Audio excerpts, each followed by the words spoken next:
From the studios of Farm Journal Broadcast, this is AgDay.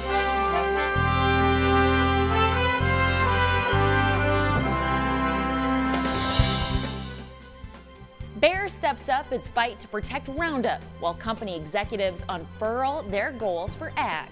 And reality is now we just got to deal with it. Meet a young farmer who's farming on the horizon as a devastating storm looms on the horizon. An agribusiness discussing water in Texas and efforts to conserve it on the farm. An insurance check does not replace a crop. Farm Bureau writes a prescription for health. And Drovers TV, cattle hides are tanned with tariffs. AgDay, brought to you by the Chevy Silverado, the most dependable, longest-lasting full-size pickups on the road. Good morning, I'm Betsy Gibbon in for Clinton Griffiths. Bayer is stepping up its legal fight in order to defend its weed killer containing glyphosate. Bayer filing a motion this week asking a California judge to throw out that $289 million jury verdict. Last month, the jury awarded millions to Dwayne Johnson, a groundskeeper dying of cancer, allegedly caused by crop chemicals produced by then Monsanto. Bayer saying in motions filed in San Francisco Superior Court that the jury's decision was insufficiently supported by the evidence presented by Johnson's attorneys. More than 8,000 plaintiffs are making similar claims. And reality is now we just got to deal with it. So, of course, referring to the glyphosate litigation was unexpected, the outcome. Jury trial in California. It's not a final decision, it's post-trial motions, and now we got to simply deal with it and basically move on. Bayer purchased Monsanto while the court case played out. This week, the German-based company is hosting journalists from around the globe to discuss the ag future of farming. Our Clinton Griffiths was one of the invited guests. He has more on how the company plans to tackle the topic of glyphosate in the future.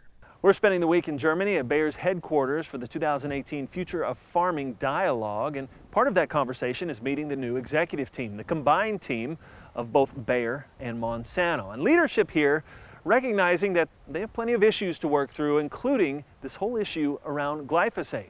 But they tell us that they're ready to meet it head on. Glyphosate was actually in the portfolio of Bayer before the acquisition, and any product we sell has got to be safe. Glyphosate, you know, I mean, this is the most tested probably chemical in the world. There's 800 safety studies out there. Every regulatory authority in the world has made very clear what their position is. And from a scientific fact point of view, nothing has changed. Again, there's a jury decision in California. So we believe in the science. We're completely convinced that growers need this product. So we're of course going to do everything possible to defend this. Leaders with the new Bayer AG say they know this is going to be quite the conversation, but it's one that they're prepared to have. Reporting from Germany, I'm Clinton Griffiths. What kind of neighbor will Bayer be as it moves its U.S. operations to St. Louis? We'll show you a housewarming gift of sorts later on AgDay. Meanwhile, the North Carolina Department of Agriculture releasing mortality rates in livestock due to Florence. Roughly 3.4 million chickens and turkeys and 5,500 hogs have been killed due to rising rivers and swamped farm buildings. 16 North Carolina rivers were at major flood stage Tuesday, with an additional 3 expected to peak today. Count on your Pioneer team to bring local knowledge and insights. Year after year, Pioneer is committed to the success of every acre on your farm. Pioneer, with you from the word go. A farmer in Clinton, North Carolina invited us on his operation a week before Florence arrived, even though he was rushing harvest as quickly as possible. For farmers in the South, hurricanes are often a part of harvest. In today's Farming on the Horizon, we show you one farmer who demonstrates how he stays sustainable in farming, even when unexpected storms jolt harvest plans. Combines are moving consistently, but with urgency. This is the calm before the storm. It is go time. It is go time. Clinton, North Carolina farmer Chris Naylor is on a timeline set by an unwelcome visitor, Florence. We have had some wet conditions. You know, we try to get out there beforehand and get out what we can, but then, you know, post hurricane or tropical storm, it has been rough. Choices are few and time is limited. During hurricane years, he's faced with little choice.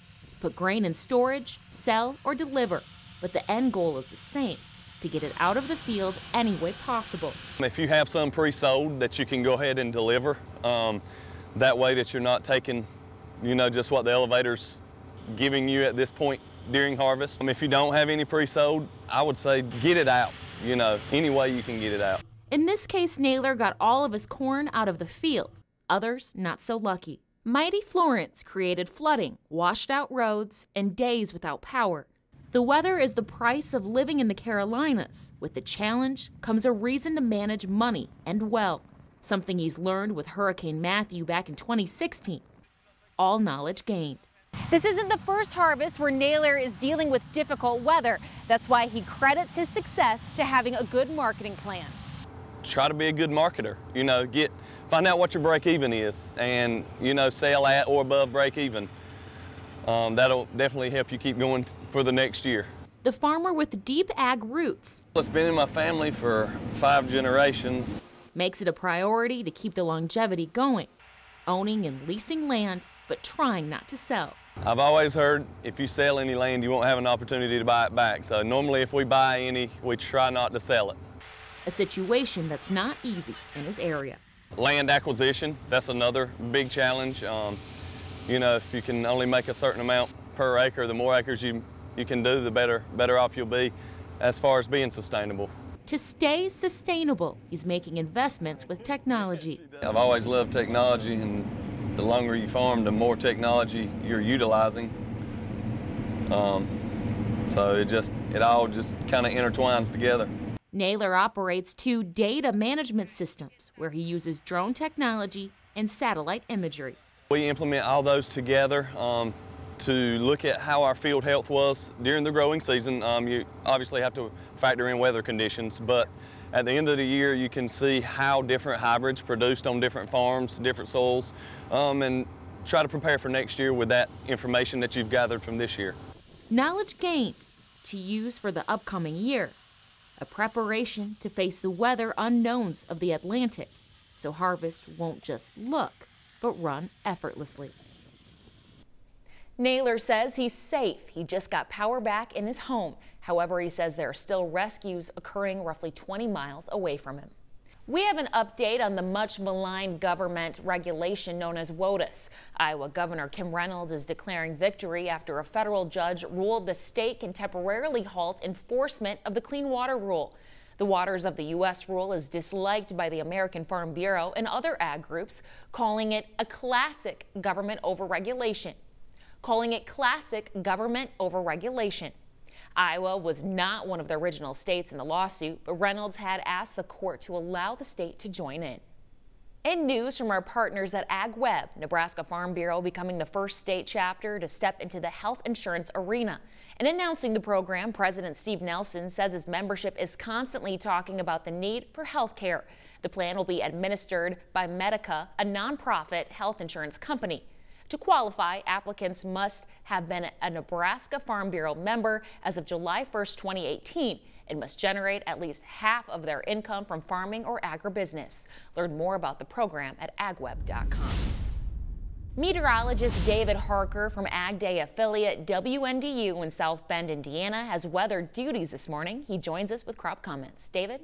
Good morning, Betsy. The cotton crop just outside Baton Rouge, Louisiana is looking good. One of our contributors from the LSU Ag Center shared some photos of the school's cotton plots. Now, he says this could be the best crop in about 5 years, but it still needs to get out of the field. Statewide, 64% of the cotton is rated good to excellent. As of Monday, 14% of the crop has been harvested. Now to Montana, where farmers are busy harvesting a variety of grains from barley to wheat. Beer grain is nearly out of the field with 92% harvested. Canola 80% harvested, oats at 94%, and durum wheat 85% harvested. That's ahead of the 5-year average. Now let's go ahead and take a look at what we've got across the entire United States. A lot of heat in the center and southern part of the nation. That's all behind our next cold front making its way out of the northern plain states, and that means cooler temperatures will eventually be on the way, but it may be a little time to get there. We'll have a look at the entire forecast coming up, but right now, here are some hometown temps.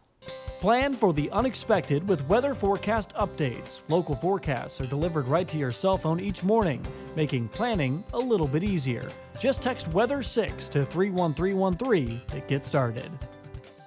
When we come back, Tyne Morgan is discussing water in Texas and efforts to conserve it on the farm. And count leather as the latest victim of the escalating U.S.-China trade war. Details from Drovers. Grains in the green during Wednesday's trading session. Let's find out more at the CME floor in Chicago. We went through some technical levels on the downside yesterday, and it had everybody in a little bit of a kerfuffle. Deese corn traded down to 342. It was off 5 1/4 cents. Not good. That then wants to kind of tell us we might take a peek to 337. But today it's found its feet a little bit. We've bounced a tad. We're up a penny or a penny and a half, trying to find where we're going to be at here. And it looks as though we need to kind of use that level as something to bounce off of in order for us not to trade lower, and I think that could be the case. It looks as though that 342-ish level might hold for a little bit of a short-term bottom here. Keep that in mind, because if we do get back down to 342, your technicians will tell you they want to take a look. At 337, I'm Scott Sheldy here back in Chicago, having a great time. I'll see you again next week from Chicago. Hope you have a good one. In analysis, we're taking a little bit of a different approach this morning. Tyne Morgan is talking the potential of the dryland crop in Texas and the importance of water. Here now with Phil Johnson of Texas Tech University. Phil, we've been talking on the show this week about some of the financial stress that producers in Texas have been seeing. How bad is it going to be this year, especially for those farmers and those dryland acres? Oh, it could be tough on the dryland producers. An insurance check does not replace a crop. But of course, we're also glad to have the insurance there. But dryland producers are going to have pretty well lost their crop this year.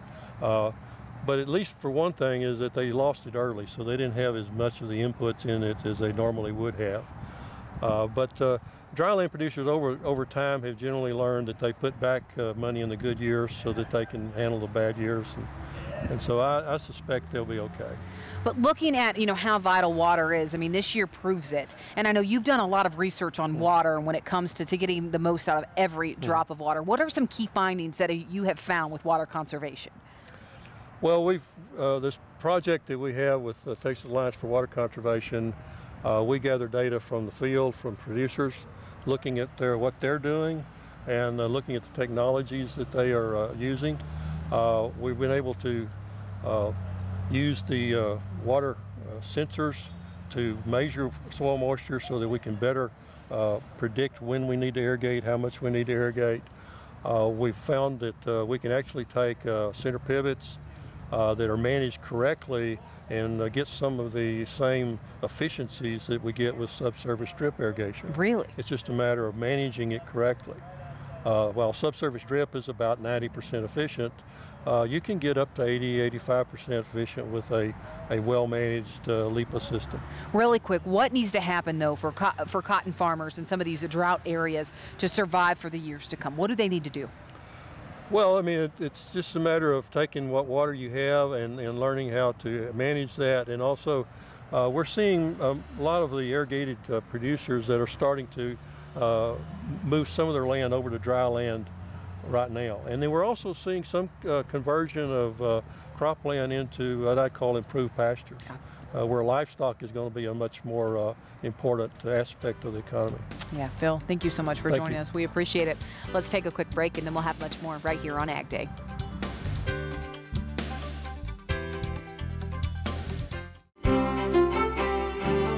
Let's take a look at the drought monitor, and you'll notice on the screen the driest portions of the United States still out in the Four Corners region, as well as the western portion of the states. Anywhere west of the Mississippi River seems to be prime, unfortunately, for that drought. Now, I do expect some relief, especially in the northern plains states, as well as down in Texas. Unfortunately, where the wildfires are occurring out to the west, not much help there. We will get more moisture to the deep south. It may not necessarily happen throughout the daytime today, but certainly on Thursday to areas that unfortunately don't need more rain, with Florence making its way through already. So let's get into our forecast model, and you'll notice a lot of the heavier downpours, especially in the morning hours here on Thursday, will be well to the north through the Dakotas, through Montana, and even stretching through Minnesota and Wisconsin. That's where the heaviest of the rain will be as we look to the next 24 hours. You'll notice the cold front itself, though, stretching in down through the Four Corners region, through Colorado, New Mexico, and some of that activity in extreme southern Arizona. So we put this into motion through the day. Notice how the rain showers do pick up in intensity, so I wouldn't be surprised to see some showers and thunderstorms, some of which could be strong to severe out in the plain states. Look at the deep south, though. It continues to remain dry, sunny, hot, and humid, with those temperatures topping out in the lower 90s as we showed you just a bit ago. Now, the cold front itself, once it sweeps through, it will lead to cooler airs, drawing in a lot of colder air from Canada. That's why the temperatures to start out Friday morning will be significantly cooler in some locations as opposed to what we've already seen in the morning hours. Now the cold front gaining more steam as we look throughout the daytime on Friday. Look at all the moisture as it gets picked up from the Gulf of Mexico. Unfortunately, the rain showers where they're not necessarily needed, but cooler temperatures. We do get some relief from the heat coming in the near future. Unfortunately, you notice on the screen, not a lot of moisture out to the west in the Four Corners region out in California, as well as Nevada, and even up toward the extreme northwest. So let's take a look at precipitation estimates. Notice most of the heavier rain showers in the northern plain states, the northern Midwest for that matter. And as we get throughout the evening hours on Thursday and even into Friday, you see a lot of that moisture. It's centered down in Oklahoma as well as Texas. These locations, yes, we have drought. We'll see a little bit of relief. But as we mentioned, we've been mentioning it so far in this entire forecast, not a lot to be had. That's out in the extreme western portions of the United States.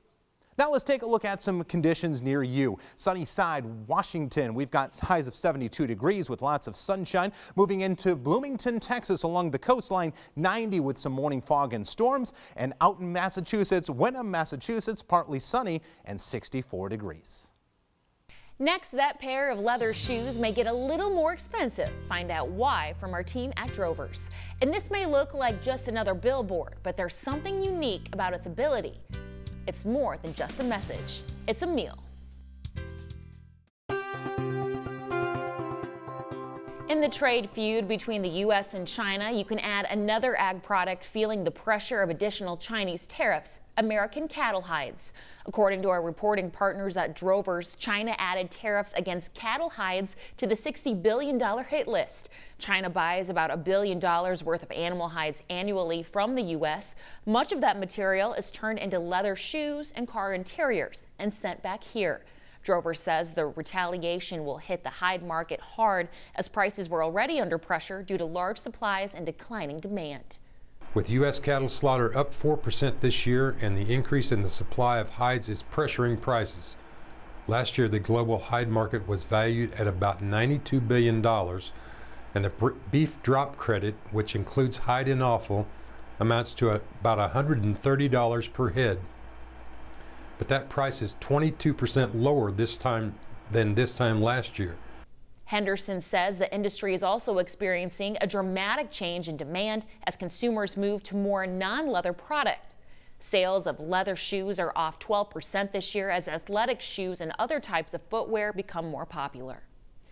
Prescribed burns are often used to manage rangeland. They help control the fuel that can burn out of control. Researchers at Kansas State University are taking part in a project that is using unmanned aircraft to improve the practice in the Flint Hills region of Kansas. The Flint Hills are known for their prairie grasses.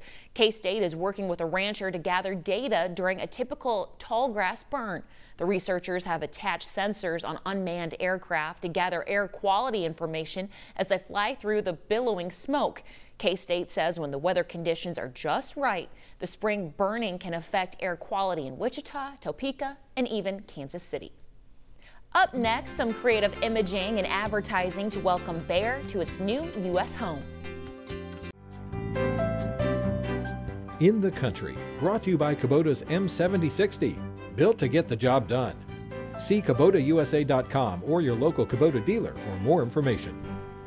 There are They're new owners at Monsanto's headquarters in suburban St. Louis, and they want to prove they are going to be good neighbors. Bayer put up billboards along a couple of interstates this summer with the message of St. Louis, let's grow together. But besides the inviting phrase, they actually planted some crops inside the arch on the billboard. They planted collards, kale, and chard on the living billboards. Bayer harvested the leafy greens and donated it to the St. Louis Area Food Bank. In addition to the billboard crops, Bayer also supplemented its food bank donation with sweet corn, watermelon, and several pallets of apples. The food bank said fresh produce is a luxury for people with low incomes and food insecurity, so they appreciate Bayer's gift. Well, that's all the time we have this morning. We're glad you tuned in. For all of us here at Ag Day, I'm Betsy Gibbon. Have a great day.